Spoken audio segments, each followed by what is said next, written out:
July is the month that we typically harvest figs here in Louisiana, and much of our figs are putting out fruit right now. But there's also some other stuff going on with figs right now.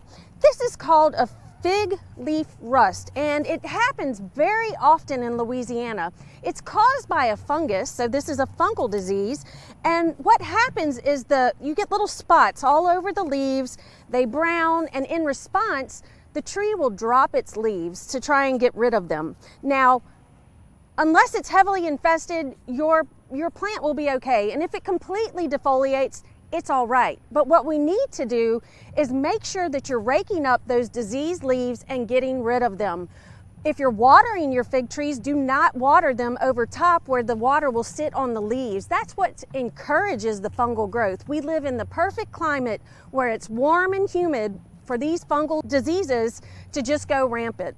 What you can do is in the springtime, start a preventative program using copper fungicides when your tree is dormant and before they make fruit. We can't recommend any sort of sprays while the tree has fruit on it. So make sure you're raking up the diseased leaves, getting rid of them. Try not to water the leaves overhead, water at the root system, and try a preventative program in the springtime going into the summer before the tree has made fruit to try and help them out.